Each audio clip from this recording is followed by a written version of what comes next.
안녕하세요. 7월 31일 매일 성경 함께 나누겠습니다. 첫 번째 문단입니다. 요한을 비롯한 많은 사람들이 예레미야에게 그들이 해야 할 일이 무엇인지 하나님께 기도해 달라고 했습니다. 어쩌면 해야 할 일보다 가야 할 곳, 가야 할 길이 무엇인지. 자, 두 번째, 예레미야에게 하나님 말씀이 좋든지 좋지 않든지 막론하고 순종하려고 한다고 그들은 말했습니다. 왜냐하면 하나님 말씀에 순종하면 복이 되므로. 예레미야는 모든 자들에게 하나님 말씀을 전했습니다.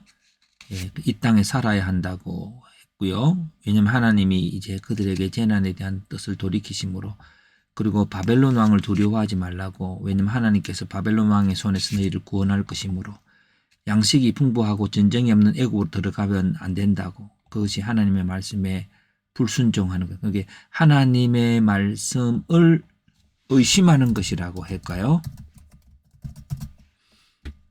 그게 좀 더 정확한 표현이 될 것 같습니다. 예. 그래서 한 문장 요약을 해봅니다. 예레미야는 어디로 가야 하는지를 묻는 남겨진 유대 모든 백성들의 질문에 대해 이 땅에 머물러 살라고 하는 하나님 말씀을 전했습니다. 그래서 남겨진 자들의 질문이라는 제목으로 패턴화를 해보았습니다. 질문자는 남겨진 자들이고요. 대상은 예레미야입니다. 내용은 어디로 가야 될지, 머물 땅에 대해서 질문 태도는 어디든지 순종하겠다고 하는 것입니다. 순종하겠다는 것이고, 그리고 답변 시기는 질문한 뒤 열흘 후에, 답변 내용은 이 땅에 살아야 된다고 했어요. 왜냐하면 하나님의 구원의 은혜에 대한 믿음, 그리고 애국과 같은 곳에서 막 어딘가 찾아가면 되는 게 상황을 중심으로 생각하지 말아야 된다는 것이고요. 바벨론 왕을 두려워하지 말아야 된다는 것은 심판의 도구로 사용된 것을 숭배하거나 두려워하지 말아야 한다. 과거의 경험들이나 이런 것들에 너무 의존하면 안 되는 거겠죠. 자, 해석해 봅니다. 나라가 바벨론에 의해 점령되면서 많은 사람들은 때로는 모압, 애굽 등으로 안전한 곳으로 여기지는 나라를 의지해서 갈 길을 정하였고, 그것이 나라에 혼란을 가져왔습니다. 이런 가운데 요한과 많은 사람들은 어떻게 행해야 할지 몰라 하나님의 뜻을 예레미야에게 물었습니다. 하나님 말씀을 받은 예레미야는 하나님은 재난에 대한 뜻을 돌이키심으로 이 땅에 살아야 하며, 혹 문제가 없는 애굽으로 가면 문제가 없이 살아갈 수 있다고 생각하는 것도 하나님의 말씀을 믿지 못하는 것이 되며, 심판의 도구로 사용된 바벨론을 두려워하는 것 또한 하나님을 의지하지 못하는 것이라고 말했습니다. 질문과 적용입니다.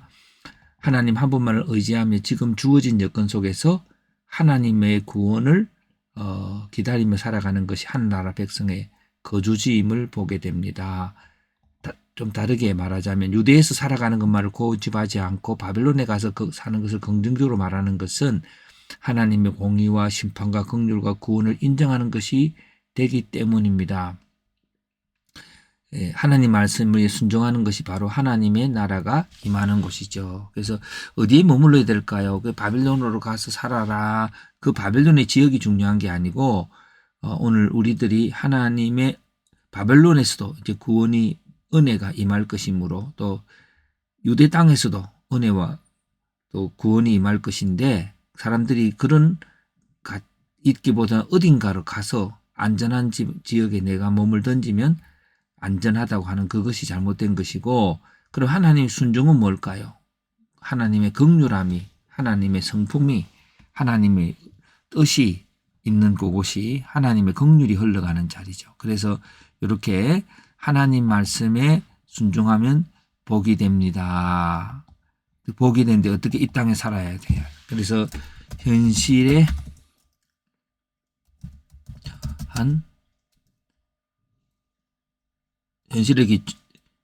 현실에 기초한 영성이라고 하는 것들을 한번 생각해 봅니다.